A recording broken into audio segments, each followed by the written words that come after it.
Hello, and you're watching TV9 News, and I'm your host Deepak. Well, the vaccines have been rolled out, and people finally hope that the situation could be back to normal in the coming days. But this sense of hope is just among the people of the richer countries, the countries that are financially sound, and the countries that have vaccines.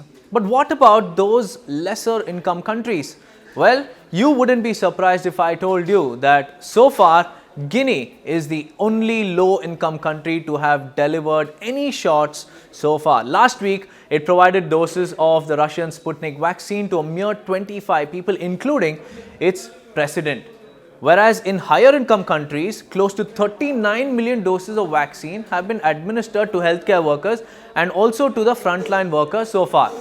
So what does this hint at? Well, in a sharp warning to the world, Tedros Adhanom has warned about a catastrophic moral failure in terms of the distribution of the vaccine. Now, this warning so far is the sharpest warning from the WHO chief about the dangers of hoarding vaccines by 49 mostly high income countries.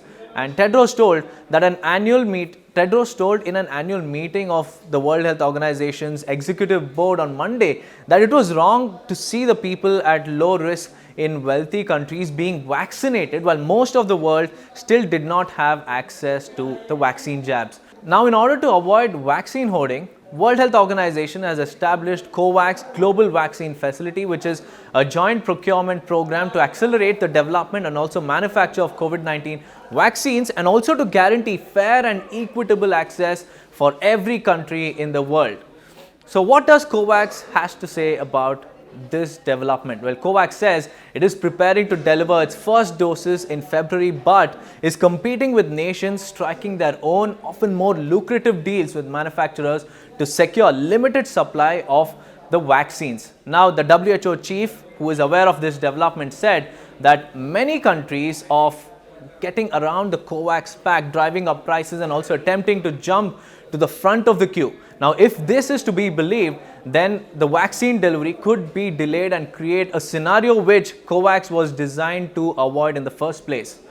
Now, you might wonder what India is doing on this front. Well, India is doing its bit to help the poor income countries. The Modi government on Monday decided to export COVID-19 vaccines to its neighboring countries free of cost as a goodwill gesture. Now, the two vaccines approved in India on Jan 3rd are Covishield and Covaxin. While Covishield is Oxford AstraZeneca's vaccine manufactured by Pune-based Serum Institute of India, Covaxin is manufactured by Bharat Biotech and it's also co-developed with the Indian Council of Medical Research. So what India is planning is, as a goodwill gesture, the government is planning to send Covaxin to Mongolia, Oman, Myanmar, Philippines, Bahrain, Maldives and also Mauritius. And the first batch of the vaccine vials are set to be shipped over the next 2 weeks. Whereas Covishield will be sent to countries like Bhutan, Afghanistan, Nepal, Bangladesh and Seychelles.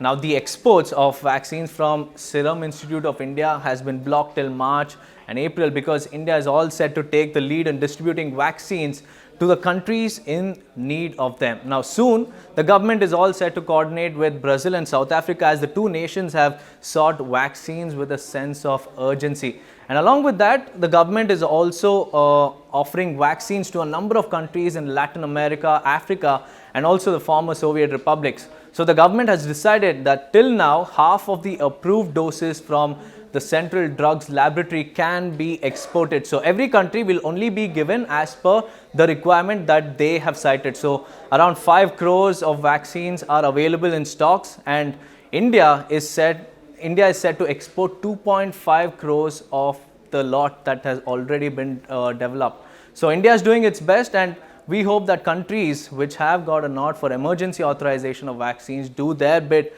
to help the lesser income countries, because only if we are together in this is when we can defeat COVID-19.